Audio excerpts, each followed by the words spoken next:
刚刚毕业的女大学生克里斯汀即将迎来人生中的第一份工作，可是她怎么也不会想到，这一走她就再也没有回来过。警方在介入后，由于缺乏线索，一直没能找到她的下落，直到案发的1个多月后，2名少年站了出来，警方才得以确定了凶手的身份。不过调查并没有因此而结束，因为凶手拒不配合，他们仍然无法找到克里斯汀的尸体。就在警方几乎要崩溃的时候，他们接到了一名神秘女子的电话。这名女子自称是一位通灵者，有着超乎寻常的能力。于是在她的帮助下，警方最终找到了关键的证据。可是案件远远没有那么简单，这时的故事也才刚刚开始。那么究竟发生了什么？接下来让我们走进这起案件。大家好，我是大熊。今天分享的案例发生在美国新泽西州特伦顿，这里是新泽西州的首府，也曾短暂成为过美国的首都。它位于费城东北45公里，纽约西南89公里，是墨瑟县下属的一座城市。19世纪末到20世纪初，这里曾经是重要的制造业中心，当时主要生产橡胶、电线、陶瓷和雪茄等产品。现在特伦顿的自由大桥上还打着特伦顿制造，全世界都要的口号。不过这句口号如今已经成为了历史。主人公克里斯汀出生于1970年1月7日，案发时22岁。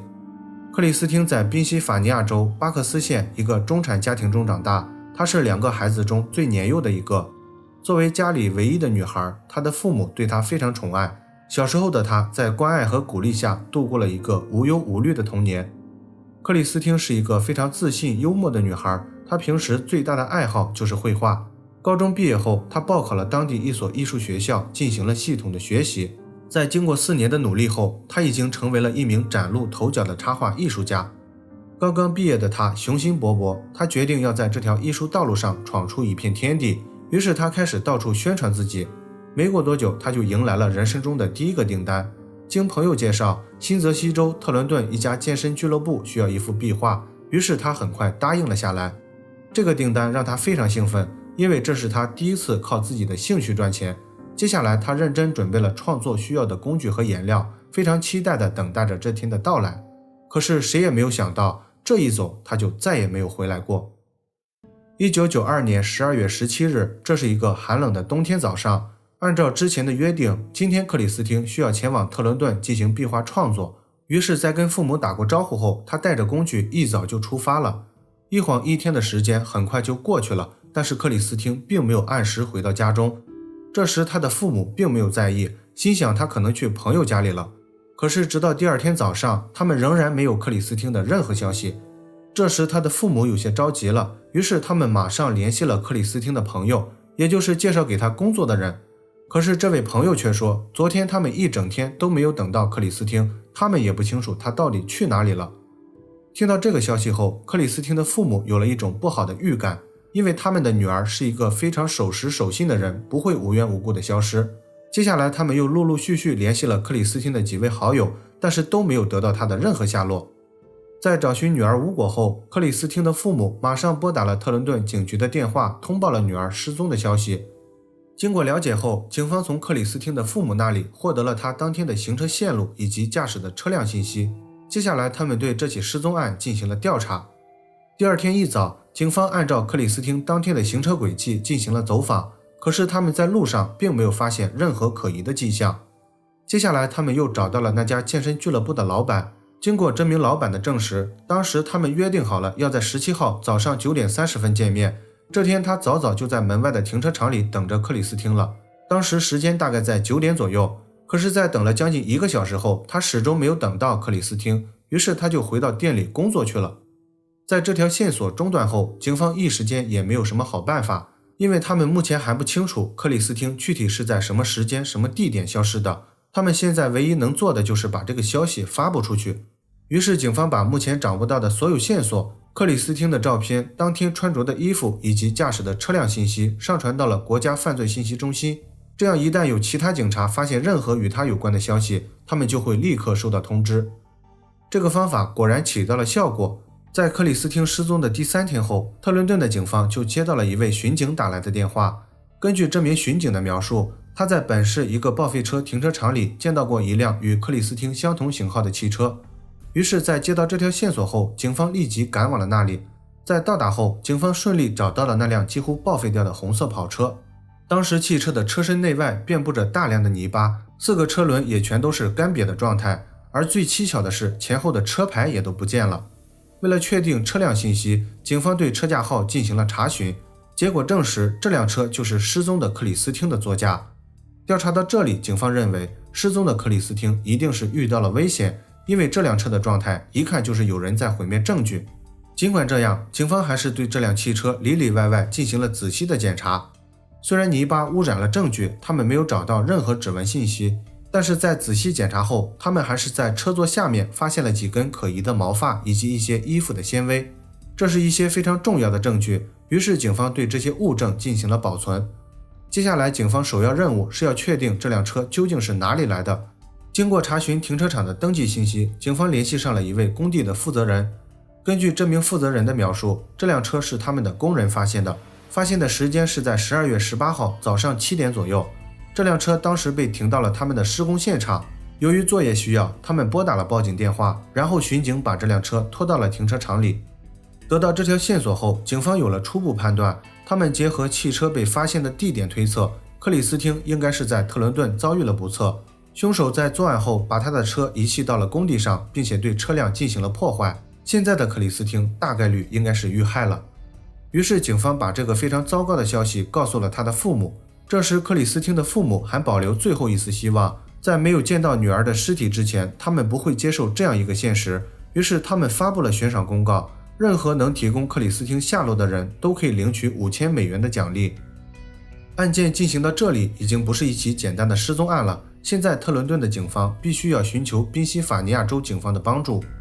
于是在当地警方的帮助下，他们很快获得了几条比较重要的线索。根据克里斯汀朋友的描述，一位叫丹尼尔的男子非常可疑。丹尼尔是克里斯汀的同学，他曾经多次对克里斯汀发起过追求，可是克里斯汀并不喜欢他，所以他拒绝了。但是丹尼尔在被拒绝后发起了更加疯狂的攻势，他经常会给克里斯汀打电话，甚至还会跟踪他，这让克里斯汀感到有些害怕。他曾经在私底下多次跟朋友们说起过这件事情。有了这条线索后，警方认为丹尼尔具有作案动机，于是他们对丹尼尔进行了审讯。面对警方的询问，丹尼尔表现得有些若无其事，他全程保持着微笑，好像在描述一件非常高兴的事情。他对警方简单描述了他在案发前后的活动轨迹。警方对于这样一个奇怪的人说出的话肯定是不信的，接着他们提起了要他接受测谎的要求。可是丹尼尔在听到后想都没想就直接拒绝了。这个行为引起了警方的注意，他们认为丹尼尔肯定没有说实话。但是即便是这样，警方也确实没有办法对他采取强制措施，于是在结束了对话后，警方只能放走了他。接下来警方开始对他的口供进行了核实。按照丹尼尔的说法，他们求证了当时与他在一起的几位朋友，这几位朋友也证实了丹尼尔的不在场证明。基于这一点，警方只好把他排除掉了嫌疑名单，但是在没有破案之前，他仍然是警方的重点关注对象。随着时间的流逝，几周很快就过去了，现在警方仍然没有克里斯汀的任何下落。面对这样的困境，警方依然没有放弃，他们重新梳理了案发的经过，试图寻找是否有遗漏的地方。接下来他们又对克里斯汀的朋友和家人进行了询问，他们试图更加清晰地了解克里斯汀的个人生活以及习惯。警方在与克里斯汀的一位朋友聊天时，他们得知克里斯汀有很大的烟瘾，他每天都要抽掉好几包香烟。在得到这条线索后，警方决定再次沿着他当时的行车线路碰碰运气。当他们来到新泽西州一条主干道时，他们发现位于道路旁有一家便利店，于是警方拿着克里斯汀的照片就走进了店里。但是由于店里的人流量实在是太大了，店员根本不可能记住每个顾客的样子。不过警方在向店铺经理说明了情况后，他们给警方提供了3盘不同角度的监控录像。拿到录像带后，警方马上回到了警局，开始一帧一帧的检查。这是一个非常复杂并且很耗时间的工作。在检查了20多个小时的录像记录后，他们终于得到了回报。12月17号早上9点06分，克里斯汀出现在了便利店的监控上。接着警方又对在这时间段内不同角度的录像进行了仔细的分析。经过检查后，他们发现当时克里斯汀在进入便利店之前，他的汽车是非常干净的，而且在监控画面上也没有发现任何可疑的人员。这家便利店距离健身俱乐部只有10分钟左右的车程，因此警方判断克里斯汀一定是在去往俱乐部的路上遭遇了不测，而这个遇袭地点他们很确定应该是在俱乐部的周围，因为这段距离很近，他不可能再次停车。现在警方已经有了调查方向，接下来他们又找到了那家俱乐部的老板。这次警方是带着很明确的目的去的，他们仔细询问了这位老板是否在9点20分左右发现过可疑的人员。在警方的提示下，他终于想起了一些事情。根据这位老板的描述，当时的天正在下着蒙蒙细雨，路上的行人并不多，但是他确实看到过一个推着自行车的男子正沿着车道走向大楼后面。当时他还上前询问了那名男子在那里做些什么，这名男子回答说他是过来取他的自行车的。基于这一点，警方认为这名男子非常可疑，于是他们让这位老板描述了该名男子的体貌特征。在有了这些信息后，警方在附近的居民区开始逐家逐户的排查。当时他们走访了大概300-400户的人家，但是仍然没有找到符合描述特征的男子。就这样持续了1个半月的时间，警方依旧没有找到克里斯汀。得到消息的克里斯汀的家人再也坐不住了，他们迫切希望找到女儿的下落，哪怕是死是活也要找到她。于是克里斯汀的父母开始寻求媒体的帮助。经过媒体的报道，克里斯汀的案件在当地引起了巨大的轰动，一时间人们都在谈论着这个才华横溢的女孩到底去哪里了。随着新闻不断的播出，警方终于接到了一个举报电话。打电话的是2名少年，这2名少年声称他们的叔叔哈里斯杀害了克里斯汀。当时他们的叔叔给他们看过克里斯汀的证件，并且他还开着克里斯汀的跑车带着他们兜过风，最后他还用克里斯汀的银行卡在一个取款机上取过一些钱。当警方询问这2名少年为什么不早点打电话时，他们回答道说，叔叔哈里斯是一个非常暴躁的人，如果让他知道他们打了举报电话，那么他们肯定会遭到报复，所以他们一直没敢发声。直到他们看到克里斯汀的父母在电视上悲伤的样子后，他们才决定站出来说出这一切。这是一个非常重要的线索，于是警方按照这2名少年提供的线路获取了取款机上的监控录像，结果他们果然在上面发现了哈里斯。到这里，警方几乎确定了凶手，接下来他们又对哈里斯进行了调查。调查结果让警方感到非常震惊，哈里斯是个有着很多犯罪前科的人员，在克里斯汀遇害后，他又接连袭击了5名女性，现在他已经被关押在了监狱里。于是警方马上赶往了监狱，对哈里斯进行了审讯。面对警方的询问，哈里斯非常不配合，他对警方提出的任何问题一概不做回答。虽然他不配合，但是警方还是设法获取到了他的头发样本。拿到样本后，警方对比了之前在克里斯汀车内发现的那些毛发，经过分析后，警方确定了克里斯汀车里的毛发来自于哈里斯。现在警方已经有了非常有力的证据，但是他们仍然没有结束调查。警方为了顺利把哈里斯送进死囚牢房里，他们必须要找到克里斯汀的尸体。但是话说回来，在没有任何线索的情况下，寻找到尸体似乎是一件不可能的事情。于是警方又把这个情况告诉了克里斯汀的父母。克里斯汀的父母在得知后不会坐视不管，他们不惜一切代价也要把女儿带回家。于是他们提高了悬赏金额，把奖金从$5000直接提到了$25000。在当时那个年代，这可是一笔非常大的钱，是很具有诱惑力的。在发布完悬赏公告后，警方终于又迎来了线索。1993年2月，一名叫格罗利亚的女子联系上了警方。格罗利亚自称是一名通灵者，她向警方报告称，她通过灵媒幻象得知了克里斯汀的尸体下落。警方虽然并不怎么相信，但是基于目前的情况，他们愿意尝试一切办法。于是警方在格罗利亚的带领下来到了一片荒凉的树林深处。在走到一处堆满树枝的地方时，格罗利亚突然停下了脚步，她说克里斯汀就被埋在了下面。这时的警方马上进行了挖掘工作，没挖几下，他们就发现了一具女性的尸体。通过当时她的穿着，警方马上确定了这名受害者正是失踪的克里斯汀。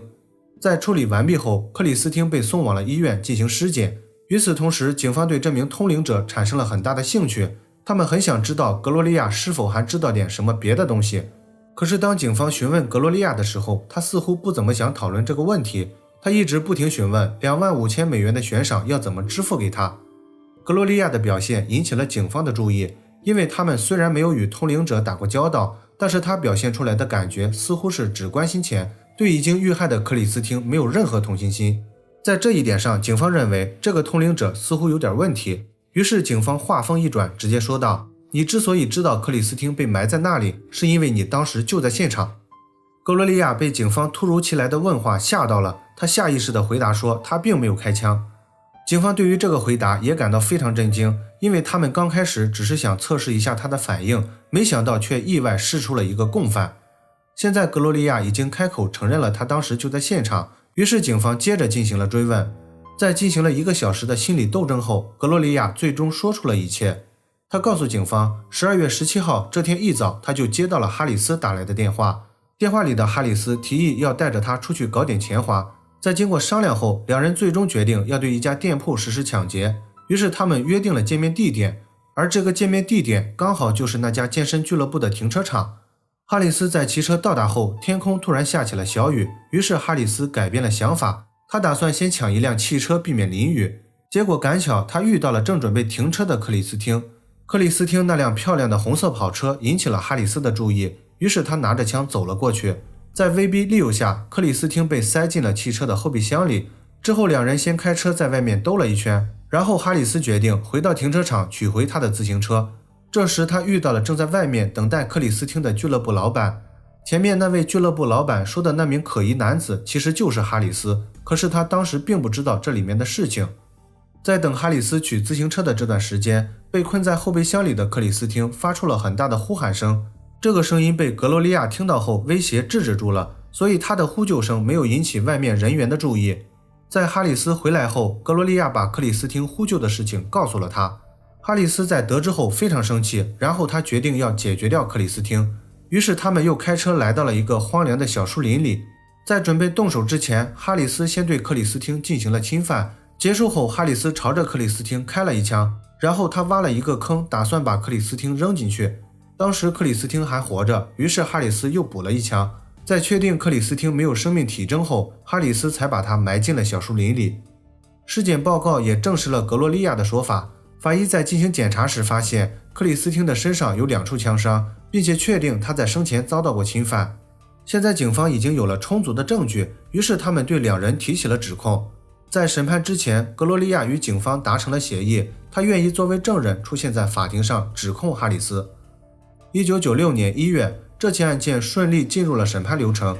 在整个诉讼过程中，哈里斯没有表现出任何悔意，他甚至嚣张到朝着克里斯汀的父母吐口水。在经过9个小时的商议后，陪审团最终做出了裁决。哈里斯因谋杀、绑架等多项罪名被判处死刑。格罗利亚由于与警方达成了协议，他被判30年监禁。